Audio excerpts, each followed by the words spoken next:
Divya, hi. Hello, Roger. How are you? I'm very well, thank you. And how are you? Very excited to be here. I'm looking forward to talking with you, finding out what you do and where you've come from, what experience you bring to your coaching. And are you ready to begin? I definitely am. Please tell us, what is it you're doing today with your coaching? It's been a fabulous journey, and I'm just loving every moment of it. I've got a whole mission to have a flourishing world with happy people, and my coaching supports that. Currently, one of my clients is Obama Foundation. So I'm working with young scholars who have this passion to bring that social change. I'm also part of a global project from ICF Foundation called Ignite, which again works towards accelerating social impact through coaching. So we work with organizations that support United Nations Sustainable Development Goals for gender equality, for climate action, for inclusive organizations. And we bring in that element of coaching to enhance the capacity of people to bring that social impact. So I'm hearing that you're values driven, Divya. These are projects that deliver some social good and philanthropy. Since the conversations we have been having, I realized I am pretty value driven. So it's been quite insightful to see that. And there was a time, maybe in my 20s, 30s, when I had these values, but they were overshadowed by how you need to be living in a life to survive and how the values actually don't make sense when you have to make a living. Mm. And I abided by it, considering I don't have a choice. And only by being a coach now, I'm coming back to my values where I am standing with them, shining my light and helping others see their light. We can do this. Hey, that's great. And you do you also coach private clients as well as uh, clients from those two projects that you've talked about? Yes, the idea at the bottom is people having the capacity to enjoy, give themselves permission to enjoy the life we have. Uh, and I work with professionals who are looking to enhance their capacity for professional growth and actually understanding that you don't have to live a stressful life. There could be a life which has career progression with health and meaningful relationships. You don't have to give up on health and your relationships to be successful. Only as you define success, but yes, you can Mm. have it. Yeah. And what are your objectives for your coaching business? Where do you hope it could get to, Divya? Where could it get to? That's a very interesting question. I have really enjoyed my time with coach training at University of Cambridge, and one thing which was my biggest takeaway was experiment. I think in my 30s, I was living a life sort of autopilot. Of course, you have children and years just go by. And I felt I couldn't feel as if I was living. A decade just went by. And Mm. when I went to Cambridge, my takeaway was experiment and feel the experience, what's happening. I have my values. That's my North Star. Uh, Flourishing world, one world. I love that.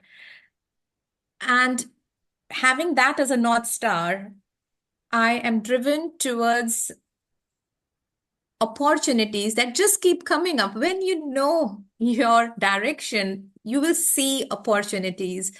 And I say yes to the opportunities that align with my direction to have in people's well-being, in having a good life.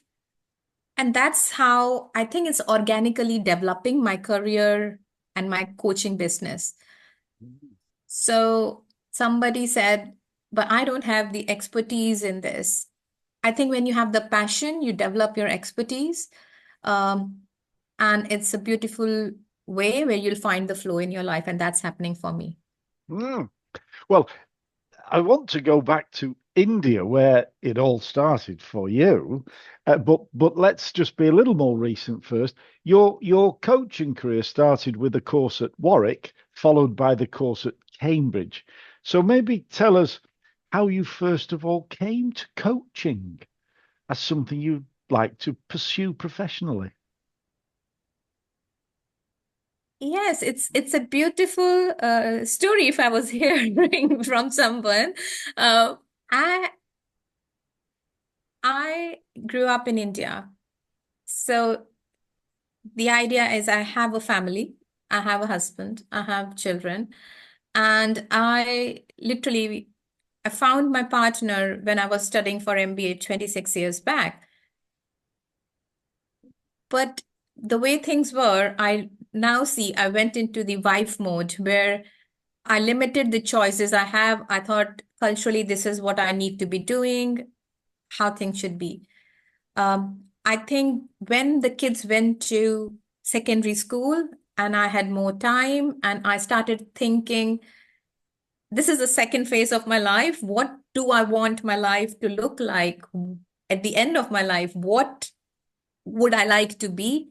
That's where it all started. And I started from scratch. So I was seeing all these TED Talks about find your passion or not find a passion. And it's like, so there's so many thoughts in the world about anything. There is something for and against it. So it's about what route you want to take.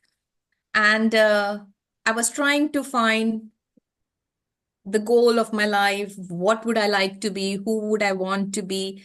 Went to the library. I literally went to the local library, got the books on it. And that's where, This is in India. no, this is in Solihull where I live. Ah, okay, And when you because that's where my kids were growing up, went to school, secondary schools, and I had started thinking, this is not the life. This is not my life because I didn't have an identity in my eyes. I was a mom, a wife, a daughter, a sister, a friend, but I didn't know who I was. And on paper, life looks absolutely fabulous. And I wouldn't say it wasn't, but there was something missing. And we've read this quite a few times. There's something missing.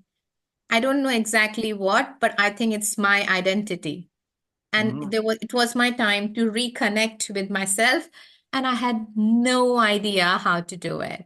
So I am so passionate, and I know that where there is a will, there is a way. I had no idea. I started from scratch, no idea of passion, what I like, because I never gave time to that. And it all started just becoming intentional that I want to do something with my life. I want to live my life. And that was the start where one thing led to another. And I realized coaching is me because it's forward looking. You're looking at what works with you and it's reconnecting with yourself. So how did you come to that realization that it was coaching that perhaps becoming a coach that would perhaps provide you with the identity you wanted? So it's still a journey. But what I found is like when I do my sessions, I'm most energetic in the sense of I feel at ease. I feel it I feel the at the end of the sessions, it just doesn't feel like too much effort. It just feels like being me. Hmm. Had And you, please carry on. and all these years, previous years, I was trying to be the IT person or the all the things which the world expected me to be. I was being that. Coaching was being me.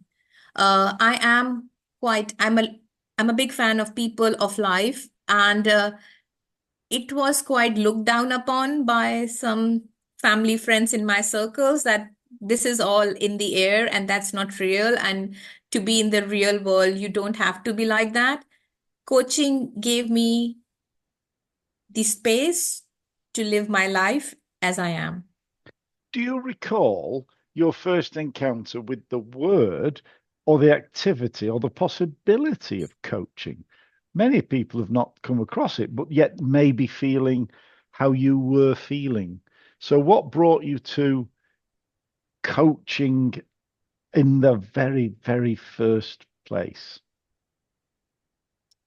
Very interesting. And I will have to think in the sense social media has been, there are thoughts pro and Aha. against, but social media brought some motivational speakers uh, on how they have been helping other people in regards to inspiring them and or giving them the value or giving Hmm. them the opportunity to just be themselves. All these inspirational talks, I realized that they were coaches as well. And I was like, okay, what is coaching? Exactly. I had no idea coaching was an area. When I was looking at what my passion is, the only thing I could come up was I like to speak and people like to speak to me. Of course, after my coaching in first training, I realized that in a coaching session, a coach only speaks 10%. And I was like, oh my God, wrong career choice. I need to go to public speaking. Yes. But But yes, it's proved to be exactly the right career choice for you, hasn't it? yeah, you can have different strands. But the professional aspect of coaching actually came from Google. So I was reading articles on Google managers, and it was mentioned that they are really good coaches. And I love that they were empowering their people to be themselves. And I loved the concept. And that made me start thinking, okay, what is coaching? And then I researched on counseling, therapy, coaching, all the things which I can choose to take up as a career. And coaching was more forward looking, and that worked with me. Yeah. Tell us about then the course at Warwick. What was the main challenge for you in that first course on coaching? What was the main challenge for you of becoming a coach? That course was actually taken up by me for personal development. Hmm. So I like the idea, and coming from my background, we need to do a lot of education. If you don't have education, you don't know it. So though I had masters in business management before, but I didn't know much on coaching. So I had an interest in coaching. So I looked into areas where I can develop my skills, and University of Warwick came up strongly recommended. So I took it as an experience. I had studied in universities in India and I wanted to study in a UK university. That's just me. What's fun for me? It's going to universities, speaking to academicians, and like speaking to people about learning. I love that. That's just me. But I went there, loved the experience because at that time we were doing in university sessions. So this was before COVID. So we could hang out in cafes, have those insightful discussions, be in triad coaching with coaches, learning all of that. If I can say one challenge would be, how would I move this knowledge into a business or a career? And because I was in my corporate role at that time, I chose to just pursue with my corporate role. When you are a coach, you are very resourceful. And I started getting all those promotions. What do I want to do? Which role would I like and enjoy? And when you set a direction, it's strange, but you will start moving towards it. It's how we see life. And it went all well. So I did not choose to have coaching as my profession at that time. Aha. When did you make that decision that you thought you could make it as a professional coach? Interestingly, it came from my voluntary capacity as a life coach. I was working with people who were to help them get into employment. And those could be people who have had bad experiences at work, or could be new people who don't feel confident to get into work, have their inhibitions, have their own limiting beliefs, and I would work with them. I had two specific incidents where one person was strongly bullied, and that left him really traumatized to go back to work. We had 6 sessions, and at the end of it, he felt more comfortable communicating as an adult. He was a young guy, and as an adult, and having that view, a new perspective about life, loving the things that come to him and having a direction. Second person, again, he was not happy with the options he was having to take up as an employment, and we looked a long-term vision. He wanted to get into software development, and he was like, I don't want to just do admin thing. But we found a strategy to move towards that role. He realized his strengths, his skills, and the change in body language from first to sixth session. I was like, this is something which I have to follow. It is absolutely fabulous. You began to see the transformational power of coaching, and that was what furthered your commitment to doing it as a profession. And when did the idea of studying at Cambridge emerge? So there is this very renowned coaching tool, Wheel of Life. I do it very often. That was my start even before coaching. And I always believed I have to be very focused, family, partner, career, finances. Fun, I was like, no, I don't have any space for fun in my life. I don't want to have that fun. I don't know. And I one day I questioned, what is fun to you? Let's not go with the definition of fun for others. And for me, fun was s- studying at a top world-renowned university, having those discussions with international academicians on coaching. That would be fun. And I could feel the energy and the shine in my eyes. And I was like, yes, I would like to do that. And then I researched. And of course, you don't have many options. You have to go for Cambridge. So I loved my experience. I applied for the course, and you have to write some words. Why would you like to do it? And I was looking for my best words. You would know that, Roger, coming from me, and my best words. And it took me so long. Then they closed my application, and I got an email. Your application has been closed. And I said, "Oh my God, no!" So I wrote back to them. I'm really sorry. I am interested, and I was just looking for my best words. Could you please reopen it and I'll submit it in a day? They, Wow.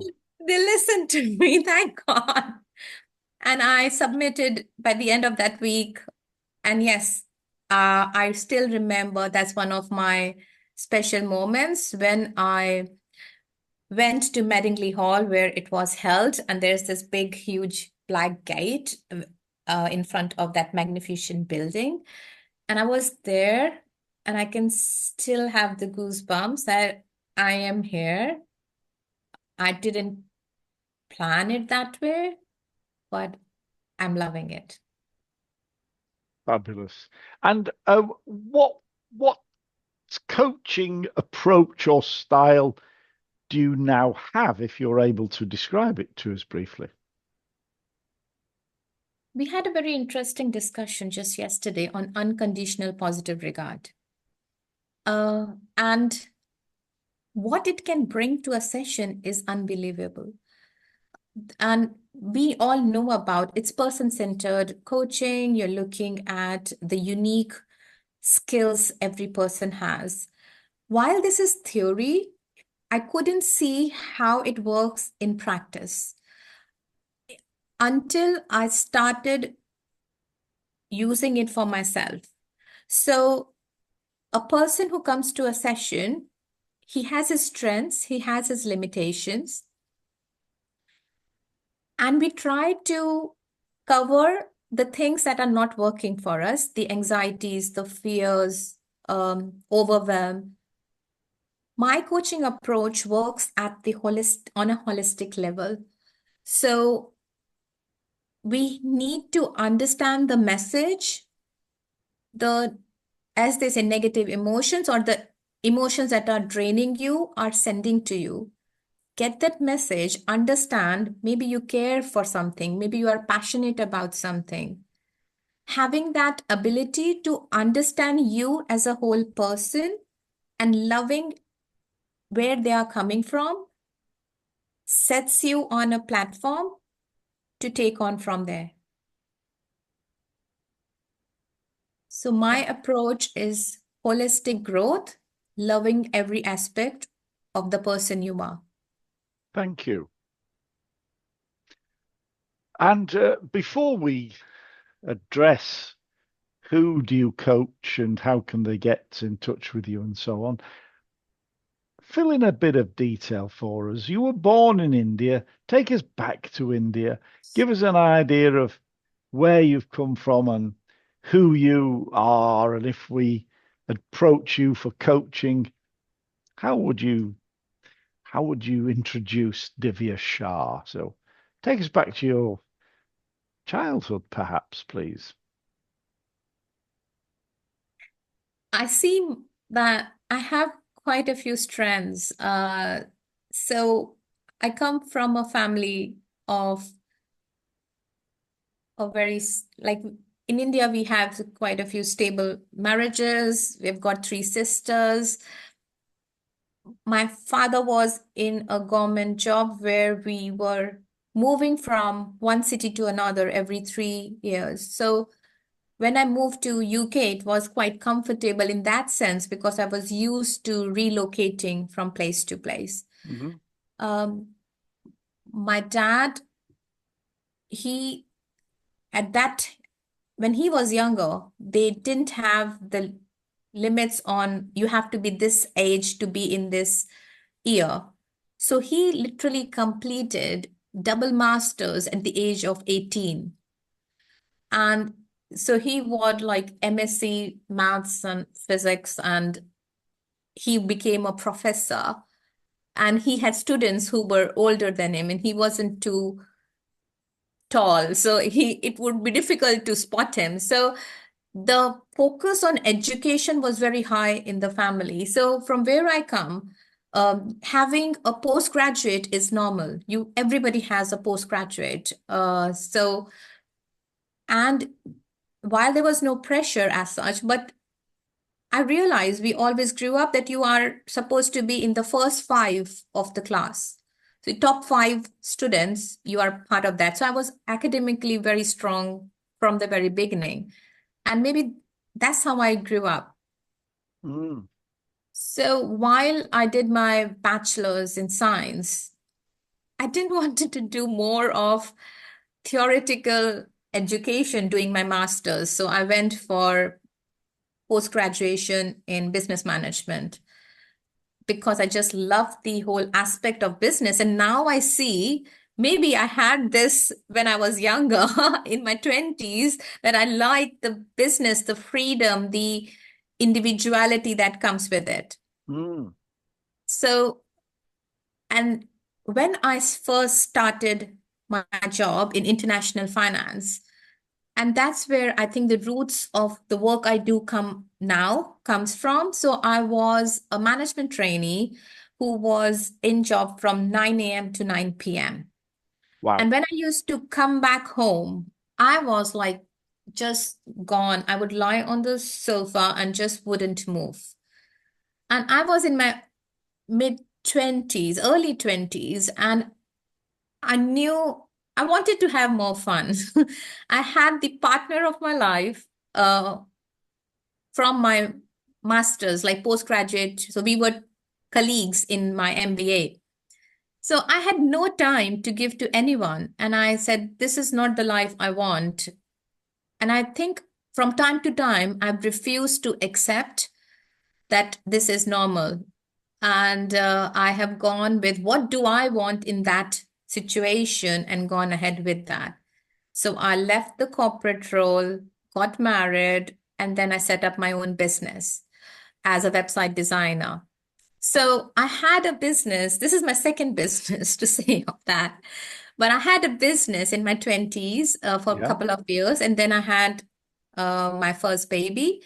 I distinctly remember, and I've you said that quite a few times. I went back to work when my baby was 6 months, and while it was a new school to be set up, they were looking for HR roles. They said, you are really good with your communication. We would like to offer you the role of head of HR. And I said, that's fabulous. And just in my authenticity and transparency, I mentioned I have a kid, but I've got family to support it and it should be fine. And as soon as they heard that, they said, oh, could we just say, could you come back when your child is a bit older? Because you wouldn't be able to focus on the work. That was their assumption, and they did not take it any further. In my naivety, I considered, well, he is right. Maybe I shouldn't be going back to work at this time. Wow. Yeah. And that's all the intersectionality I see now. So I went back to the family, and that really helped because when my husband moved from places to places for his work, I've lived in Switzerland, I've been in other parts of the world, but that became easy. But I know the struggles, the challenges um, women may face. Mm. And I have a very supportive husband. And I see the challenges men face as an ally. So I am here to support men and women, mainly because gender equality brings well being for all. Mm. So I've seen in my time as a coach, I've come across a lot of people, lot of women saying they would like to take on more work, but they don't know how. There is so many things they are juggling with. They don't have the capacity. And I questioned that if I have a client who is in that place where she has a young kid and she has a family and she has work, like I was when I was in my 20s, how can coaching support that? Mm. I am a UN Women UK delegate.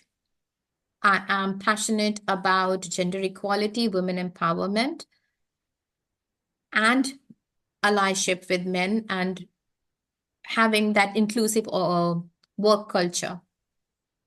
But I'm here to support because I see men are under immense pressure as well for the roles we have set up for men. So it's just tilted, and we need to bring things together for the well-being of all.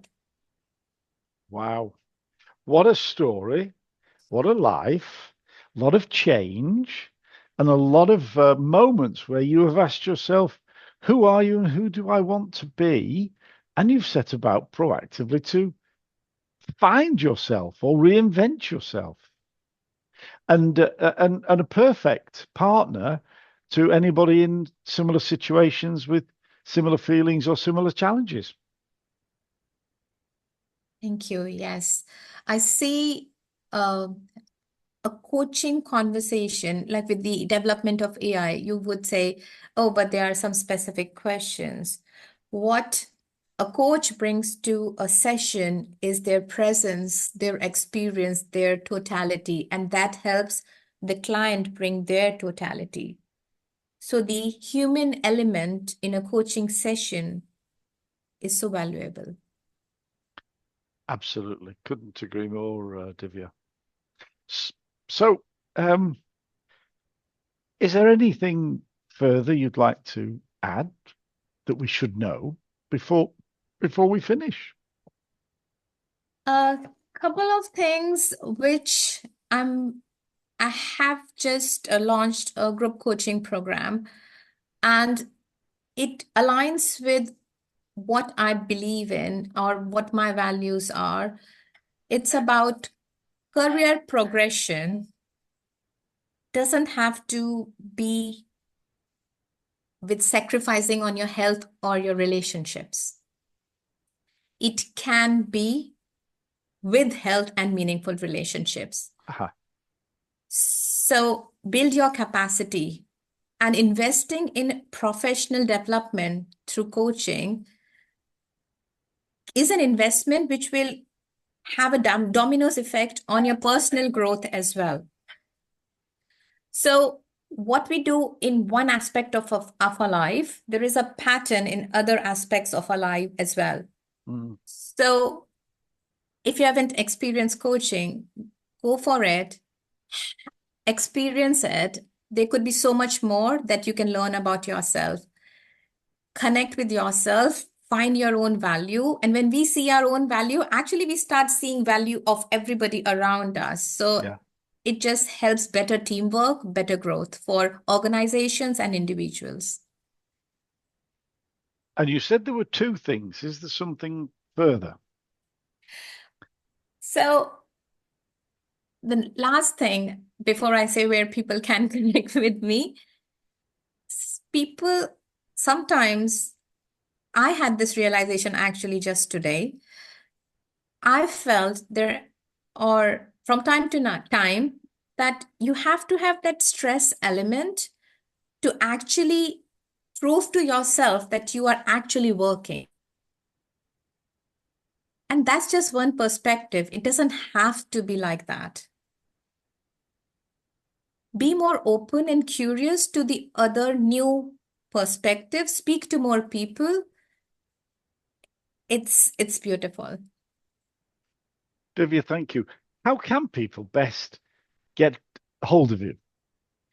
So as you know, I had a website designing business. I love social media in that sense because it's just being me. So I am available on LinkedIn. I am available on Instagram, Facebook. Please feel free to connect with me. I have regular programs that run out. I also run group coaching networking sessions with ICF. So I'm group lead for ICF West Midlands. If you are a professional coach, let's connect.